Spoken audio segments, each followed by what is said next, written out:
नमस्कार, मैं हूं वंदना पांडे और आप देख रहे हैं के न्यूज इंडिया। खबरों की शुरुआत करेंगे, लेकिन एक नजर हेडलाइंस पर। सीएम तीरथ रावत ने की महिला सशक्तिकरण व बाल विकास विभाग की समीक्षा। कहा, आंगनबाड़ी केंद्रों में समय पर पहुंचे पोषाहार। कुंभ मेले में आने वाले 12 राज्यों के श्रद्धालुओं के लिए नई चुनौती। केवल आरटीपीसीआर नहीं, रजिस्ट्रेशन पर भी होगा जरूरी, वरना मिलेगी नहीं एंट्री। नहीं थम रहा कोरोना का कहर। उत्तराखंड में कोरोना से 4 की मौत, 439 नए मामले आए सामने। उत्तराखंड में रोजगार के द्वार खोलेगा बर्ड टूरिज्म। वर्तमान में करीब 60 स्थलों में होती है बर्ड वॉचिंग। उत्तराखंड में एयरफोर्स बुझाएगी जंगल की आग। शासन ने रक्षा मंत्रालय से किया था हेलीकॉप्टर उपलब्ध कराने का आग्रह। केदारनाथ हेली सेवा की शुरुआत। ऑनलाइन बुकिंग शुरू। कपाट खुलने की तिथि 17 मई प्रस्तावित। पर्यटकों को करना पड़ता है थोड़ा इंतजार। आप देख रहे हैं के न्यूज, खबरों का सारथी। और हरिद्वार से बड़ी खबर, महाकुंभ का आज चौथा दिन। हरिद्वार से बड़ी खबर है, महाकुंभ का आज चौथा दिन है। हरिद्वार में महाकुंभ सज रहा है। जल्दी ही होगी बैरागी अखाड़ों की पेशवाई। भव्य रूप से निकाली जाएगी भव्य पेशवाई। महाकुंभ में सज रहा है हरिद्वार। अब तक की हरिद्वार से बड़ी खबर। कोविड को लेकर मेला प्रशासन भी गंभीर हो चुका है। मेला स्वास्थ्य विभाग ने कड़ी चेकिंग के निर्देश भी दिए हैं। मेला प्रशासन गंभीर। मेला स्वास्थ्य विभाग ने कड़े चेकिंग निर्देश भी दिए हैं। बॉर्डर समेत सभी गंगा घाटों पर स्वास्थ्य विभाग नजर रखे हुए है।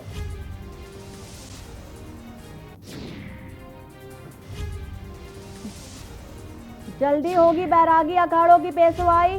सज रहा है हरिद्वार। महाकुंभ से संबंधित बड़ी खबर। महाकुंभ में सज रहा है हरिद्वार।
भव्य पेशवाई।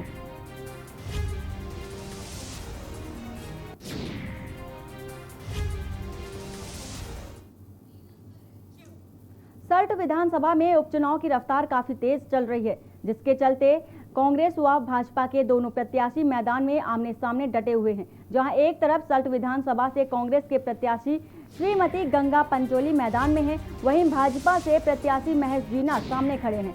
आपको बता दें कि सल्ट विधानसभा से स्वर्गीय सुरेंद्र जीना 2 बार भाजपा से विधायक रह चुके थे, जिसके बाद उनकी मृत्यु के पश्चात सरकार को उपचुनाव कराना पड़ा। सल्ट विधानसभा में लगभग 80,000 वोटर हैं और काफी पिछड़ा हुआ गांव माना जाता है। यह उपचुनाव भाजपा और कांग्रेस के लिए नाक का सवाल बना हुआ है, क्योंकि 2022 में यही चुनाव तय करेगा कि उत्तराखंड में क्या कांग्रेस भाजपा की आएगी या नहीं आएगी।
सल्ट विधानसभा में लगभग चुनाव की तैयारी पूरी हो चुकी है और हम इस समय सल्ट विधानसभा के प्रवेश द्वार में पहुंच चुके हैं। मेरे संग युवा नेता इस समय सुमित्र भुल्ला साहब सीधे बात करेंगे कि लगातार युवा की एक शक्ति टीम लेके उस विधानसभा प्रचार कर रहे हैं और 17 तारीख का जो चुनाव है माहौल को अपने रंग में ढालने की कोशिश करी जा रही है।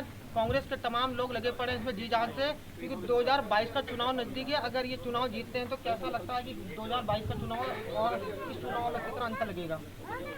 देखिए 2022 में क्या नतीजे आने वाले हैं, क्या होने वाला है, ये सब आप लोग जानते हैं। जनता ने मन बना लिया है और ये चुनाव जो सल्ट के लोग हैं, मैं मानता हूं कि सल्ट के लोग पूरे प्रदेश को दिशा देने का काम करेंगे कि किस दिशा में हमने अपनी सरकार को बनाना है, किस पार्टी की सरकार इस प्रदेश का भला कर सकती है, कौन लोगों के दुख दर्द बांट सकती है, कौन लोगों को सुविधाएं दे सकती है, कौन लोगों के लिए रोजगार की व्यवस्था करने की दिशा में कदम उठा सकती है, कौन लोगों की रसोई का जो खर्च है उसको कम करने की दिशा में आगे बढ़ सकती है। इसलिए ये सल्ट का चुनाव बहुत महत्वपूर्ण है और सल्ट के लोग, मैं मानता हूं कि पूरे प्रदेश उत्तराखंड के लोगों को दिशा देने का काम करेंगे और कांग्रेस पार्टी के प्रत्याशी को जिताने का काम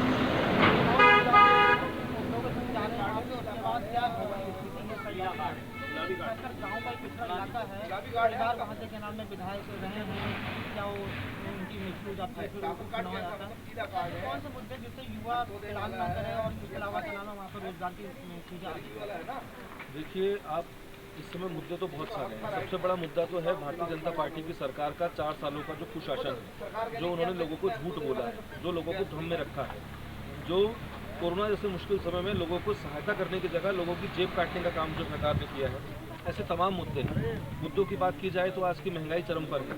जो हमारी महिलाएं, जो हमारी बहनें, जो सरकारें बड़ा बड़ा दावा करती थी, जो इतने सालों की मेहनत की सरकारों की, हल्के हल्के वो लकड़ी जलाने से लेकर के जो विकास हुआ देश का, लकड़ी जलाने से लेकर वो सिलेंडर तक पहुंचाने का काम है। इस सरकार में क्या हुआ, ये रिवर्स हो रहा है।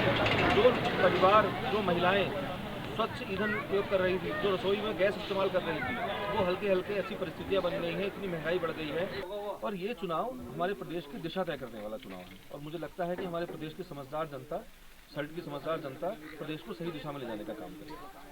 बिल्कुल साफ तौर से सुमित्र भुल्ला साहब वहाँ से युवा नेता थे, बता रहे थे कि आखिरकार नाक और साथ का सवाल दोनों पार्टियों होता है, हार जीत जनता तय करती है। इसके अलावा जो युवा हैं उनके लिए भरपूर काम करा जाएगा और पलायन को यहाँ रोकने की कोशिश करी जाएगी। उमेश पंत, के न्यूज, सल्ट विधानसभा। खबर देहरादून से है, जहां मुख्यमंत्री तीरथ सिंह रावत ने वीडियो कॉन्फ्रेंसिंग के माध्यम से महिला सशक्तिकरण एवं बाल विकास विभाग की समीक्षा करते हुए अधिकारियों को निर्देश दिए कि केंद्र एवं राज्य सरकार द्वारा चलाई जा रही विभिन्न योजनाओं का लाभ लाभार्थियों को समय पर मिले। जिन आंगनबाड़ी केंद्रों के अभी भवन नहीं बने हैं, उनके निर्माण कार्यों में तेजी लाई जाए।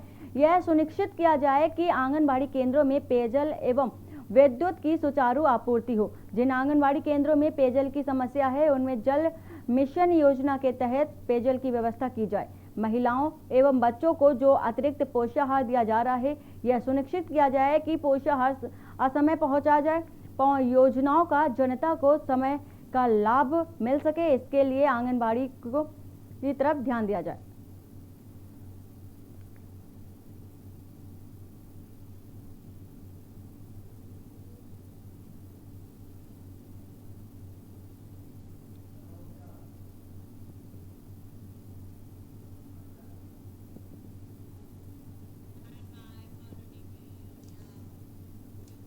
हरिद्वार कुंभ मेला क्षेत्र में जंगली हाथी घुस जाने की घटनाएं हो चुकी हैं। जंगली हाथी और दूसरे वन्य जीवों को आबादी क्षेत्र में आने से रोकने के लिए वन विभाग की ओर से करीब 7 करोड़ रुपए की लागत से 42 किलोमीटर लंबी फेंसिंग वॉल तैयार की गई।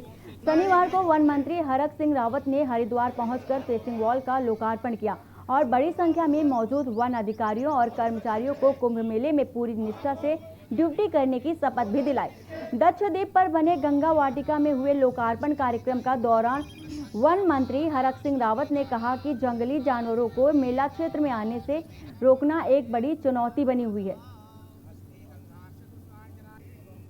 महाकुंभ में सबसे बड़ी चुनौती जो विशेष करके हरिद्वार में है, ऋषिकेश या स्वर्गाश्रम में है, वो जो हमारे जंगली जानवर हैं, क्योंकि पूरा राजा नेशनल पार्क और जंगल से लगा हुआ पूरा एरिया, ये पूरा कुंभ क्षेत्र का एरिया है, इसलिए हमेशा एक चुनौती हमारे सामने बनी रहती थी कि विशेषकर हाथी, लेपर्ड, टाइगर कई बार कुंभ क्षेत्र में घुस जाते थे।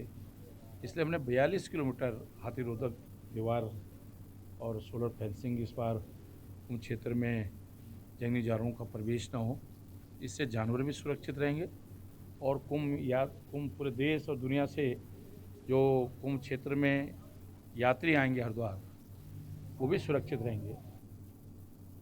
और यहाँ रुकते एक छोटे से ब्रेक के लिए, जल्द हाजिर होते हैं।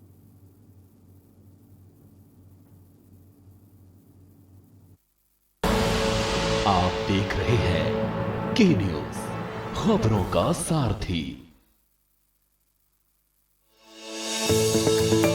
प्रधानमंत्री नरेंद्र मोदी जी के किसानों की आय दोगुनी करने के संकल्प को पूरा करने के लिए मुख्यमंत्री योगी आदित्यनाथ जी ने अनेक ऐतिहासिक कदम उठाए हैं। जहां एक ओर किसानों से किए वादे पूरे किए, वहीं दूसरी ओर किसानों को उपज का सही मूल्य सीधे उनके बैंक खातों में जा रहा है। उत्तर प्रदेश सरकार ने इस वर्ष भी एमएसपी पर गेहूं खरीदने की तैयारी कर ली है। गेहूं की बिक्री के लिए किसान भाई खाद्य एवं रसद विभाग के पोर्टल पर पंजीकरण करवाएं। किसानों की सुविधा के लिए टोकन की व्यवस्था की गई है। गेहूं की खरीद भारत सरकार द्वारा तय मानकों पर की जाएगी। सभी किसान भाइयों के लिए विशेष निर्देश है कि वे अपने गेहूं को अच्छी तरह से साफ करके लाएं। गेहूं की अच्छे से मड़ाई व उसाई कराएं व किसान पंखे से धूल मिट्टी को दूर करें। छलने की मदद से कंकड़ पत्थर अलग करके गेहूं बिक्री के लिए क्रय केंद्र पर लाएं। किसानों की खुशहाली के लिए उत्तर प्रदेश सरकार सदैव प्रयासरत है। किसानों के साथ योगी सरकार। जुबान के लिए उड़ चला गैरों की जमीन पर, खुशबू अपने पन की ढूंढता औरों की जमीन पर। मेरी माटी की ये जुबान, मेरी माटी की ये जुबान है मुझसे दूर मीलों दूर, पर ये दिल है कि चख रहा है उन्हीं अल्फाजों का नूर नूर और नूर। दूर कितना भी जाओ, इस जुबान से दूर ना जा पाओगे। विमल, बोलो जुबान केसरी। आप देख रहे हैं के न्यूज, खबरों का सारथी।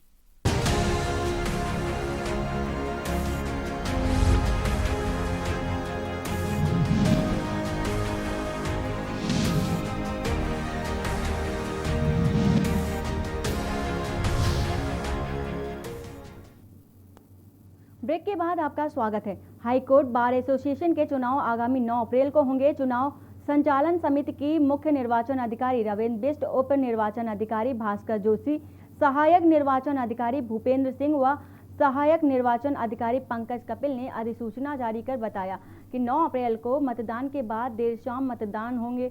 जारी अधिसूचना के अनुसार बार एसोसिएशन के चुनाव हेतु नामांकन पत्रों की बिक्री 5 अप्रैल को होगी। 6 अप्रैल को नामांकन, 7 अप्रैल को नामांकन पत्रों की जांच व नाम वापसी होगी।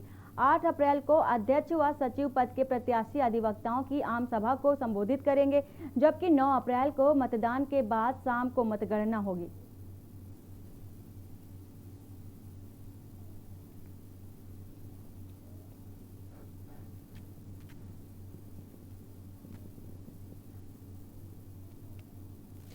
हाईकोर्ट बार एसोसिएशन का चुनाव होना है 2021 में।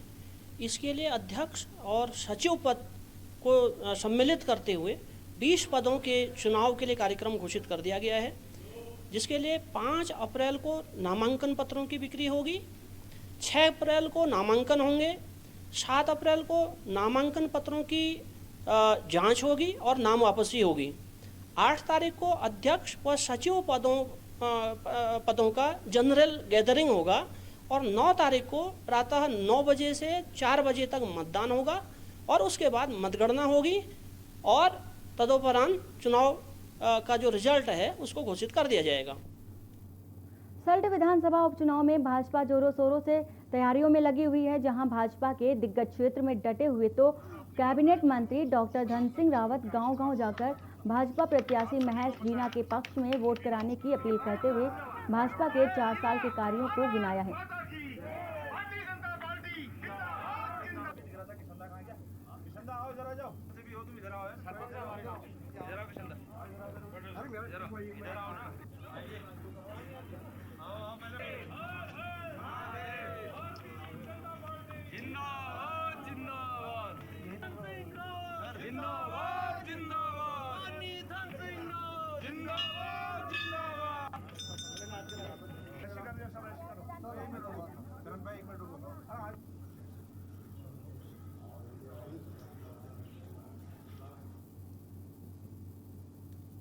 सल्ट विधानसभा में उपचुनाव की रफ्तार काफी तेजी से चल रही है, जिसके मद्देनजर कांग्रेस व भाजपा के दोनों प्रत्याशी मैदान में आमने सामने डटे हुए हैं। जहां एक तरफ सल्ट विधानसभा से कांग्रेस के प्रत्याशी श्रीमती गंगा पंचोली मैदान में हैं, वहीं भाजपा से प्रत्याशी महेश जीना सामने खड़े हैं। आपको बता दें कि सल्ट विधानसभा से स्वर्गीय सुरेंद्र जीना 2 बार भाजपा से विधायक रह चुके हैं, जिसके बाद उनकी मृत्यु के पश्चात सरकार को उपचुनाव कराना पड़ा है।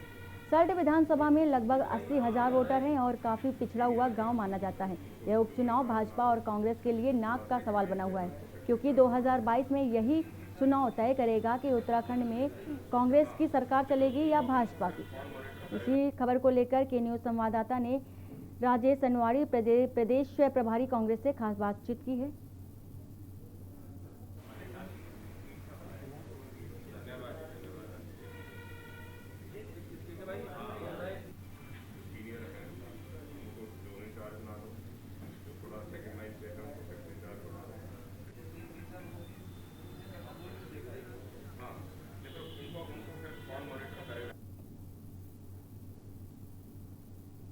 विधानसभा चुनाव चल रहा है। इसके अलावा लगातार कांग्रेस के अलग अलग यहाँ पे जो दिग्गज नेता हैं वो प्रचार में जुटे पड़े हैं।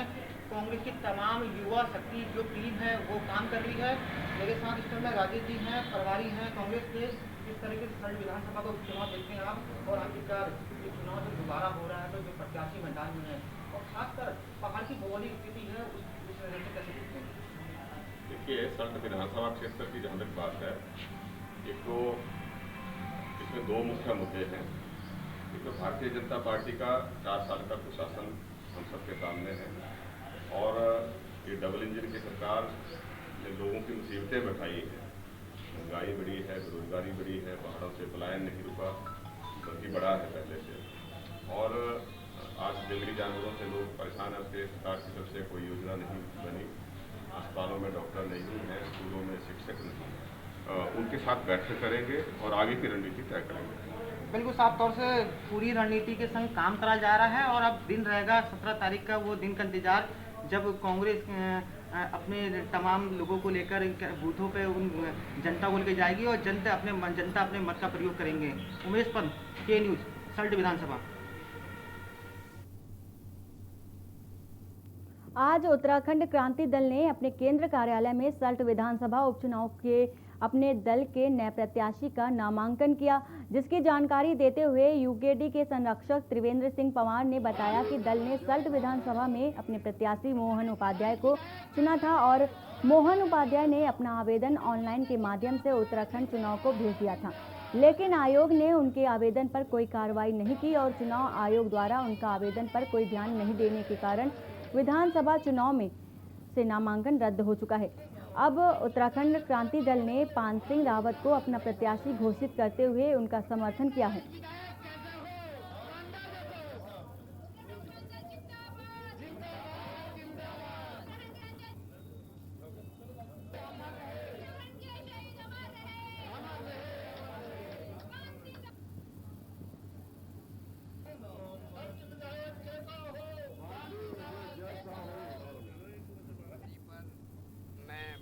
अपना एक गर्वशाली हूँ। दल ने एक साधारण व्यक्ति को अपना प्रत्याशी को समर्थन दिया है, उसके लिए मैं दल की अपनी ओर से दल के पदाधिकारी को धन्यवाद देता हूँ। उसके बाद मेरा एक दल से अनुरोध भी है कि प्रत्याशी तो आपने मुझे समर्थन के रूप में अपना समर्थन दे दिया है। मेरा निवेदन व्यक्तिगत ये है, ये सवाल फांसिंग का नहीं, दल का सवाल है। मेरी आन और शान, और हमारा तो एक ही शब्द होता है, जब तक जिएंगे उत्तराखंड के लिए जिएंगे, जब मरेंगे तो उत्तराखंड के लिए मरेंगे। ये हमारा शुरू से ही लक्ष्य रहा है। तो मैं आपको एक निवेदन करूंगा, ईमानदारी के साथ, जिससे जितना होता है, जहां तक होता है, दल के प्रति हमारी आस्था ईमानदारी की होनी चाहिए। और ईमानदारी अगर हमारी है तो हम ईमानदारी के साथ जीतेंगे भी, और बेईमानों की ज़्यादा दिन चलेगी नहीं, उन्हें चलने वाली है। जैसे कि आपको मालूम है कि सल्ट में जो है उपचुनाव होने जा रहा है, और उक्रांत ने भी सल्ट विधानसभा में चुनाव लड़ने का जो है कमर कस ली है। और हमारे आज उत्तराखंड क्रांति दल के हमारे समर्पित और संस्थापकों में से एक और कर्मठ ईमानदार पार्टी के वफादार सिपाही को जो है हमने सल्ट विधानसभा से प्रत्याशी आज घोषित किया है। मैं पान सिंह रावत जी को बहुत बहुत बधाई देना चाहता हूं कि वो। खबर उत्तरकाशी से है, जहां भाजपा ने आगामी 2021 के विधानसभा चुनाव के लिए पदाधिकारी व कार्यकर्ताओं ने कमर कसी हुई है। बड़कोट पीडब्ल्यूडी गेस्ट हाउस में प्रदेश भाजपा प्रवक्ता उत्तरकाशी जिला प्रभारी विनोद सुवाल व विधायक यमुनोत्री केदार सिंह रावत सहित भाजपा जिला अध्यक्ष रमेश चौहान ने कार्यकर्ताओं से आगामी विधानसभा चुनाव को लेकर सभी कार्यकर्ताओं को एक साथ जुटकर पार्टी के लिए गांव-गांव जाकर कार्यकर्ताओं जनता से सीधा संवाद करें। साथ ही आगामी 6 से 7 अप्रैल को उत्तरकाशी आने पर नवनियुक्त भाजपा प्रदेश अध्यक्ष मदन कौशिक का भव्य स्वागत हो। इसके लिए भी कार्यकर्ताओं ने ये भी संदेश दिया कि बैठक में पदाधिकारियों सहित सैकड़ों कार्यकर्ता मौजूद रहेंगे। क्षेत्र का इशू हो जाता है कि भाई बैठक की फोटो खींचेंगे, सब इस बैठक की फोटो खींचेंगे। फोटो खींचने के उपरांत क्या लिखेंगे कि 6 तारीख को बड़कोट आ रहे हैं। 3 टावर लगे हैं, एक भी नहीं पकड़ता है। तब महामंत्री ने फोन किया, तब मुझे मैं सड़क पे आया 2 किलोमीटर। तब वो ये है कि 6 तारीख को जो है बड़कोट में कितने बजे। और फिर युवा मोर्चे का अध्यक्ष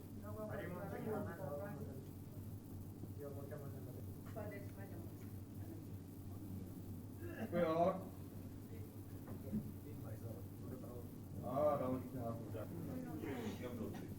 यमुनोत्री जी कितने हाथ खड़े करें। इसी क्रम में हमारे प्रदेश के प्रदेश अध्यक्ष जी उत्तराखंड के भ्रमण पे और उत्तराखंड जिले के भ्रमण पर है। तो 6 तारीख को 4 बजे बड़ाकोट में आ रहे हैं। तो यहाँ पर उनके स्वागत के लिए हमारे कार्यकर्ताओं के मध्य हमने चर्चा वार्ता की, और उस दिन रात्रि में उनका विश्राम भी यही रहेगा। वो जानना चाहेंगे कि जैसा उनका उद्देश्य है कि वर्तमान में जो हमारे जनप्रतिनिधि हैं, हमारे माननीय विधायक हैं, हमारे माननीय ब्लॉक प्रमुख हैं इत्यादि, जो भी भारतीय जनता पार्टी के जो निर्वाचित प्रतिनिधि हैं, उनके द्वारा समाज के लिए क्या क्या किया जा रहा है, किस तरह से क्या क्या है, केंद्र पोषित योजनाओं पर क्या है, राज्य पोषित योजनाओं पर क्या फीडबैक है और क्या ठीक किया जा सकता है, इसके लिए वो हमारे बीच में आ रहे हैं। तो हम सब उनके स्वागत के लिए उत्सुक हैं। खबर देहरादून से है। उत्तराखंड में चुनावी साल चल रहा है और दलबल का सिलसिला भी तेजी से चल रहा है। आम आदमी पार्टी ने इस प्रक्रिया को गति दी गई तो अब कांग्रेस में भी लोग जुड़ने लगे। 2022 के विधानसभा चुनाव की तैयारियों में जुटी कांग्रेस में अन्य दलों से नेताओं के आने का सिलसिला भी जारी रहा।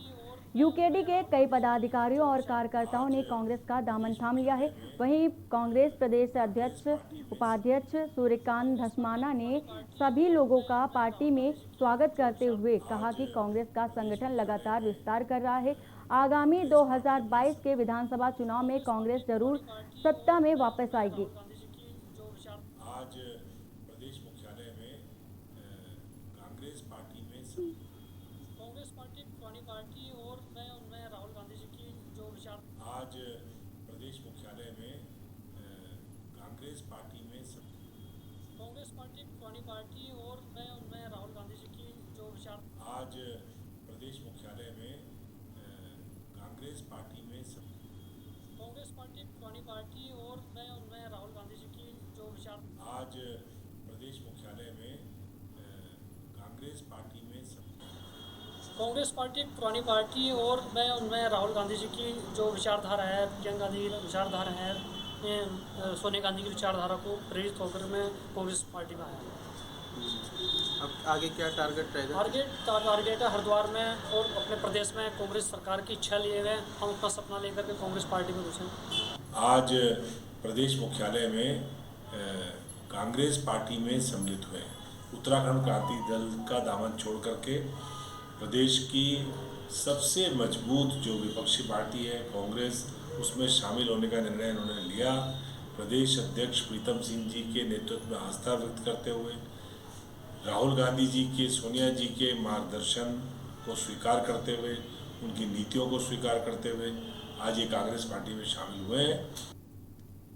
आज हरिद्वार महाकुंभ का तीसरा दिन है, जिसमें देश विदेश और कई राज्यों में श्रद्धालु हरिद्वार पहुंचे हैं।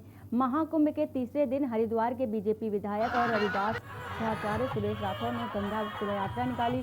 शोभा यात्रा ज्वालापुर के जटवाड़ा पुल से बाजार में होती हुई आर्यनगर चौक, शंकर आश्रम चौक, चंद्रा चौक, ऋषि कुल चौक, देवपुरा चौक, रेलवे स्टेशन, बस स्टैंड होते हुए नगर कोतवाली के सामने से हर की पहाड़ी पहुंची। हजारों की संख्या में कई राज्यों के श्रद्धालु शोभा यात्रा में शामिल हुए। वहीं के न्यूज संवाददाता ने झबरेड़ा विधायक देशराज कर्णवार और कुंभ सीओ चंदन सिंह जैसी से खास बातचीत की।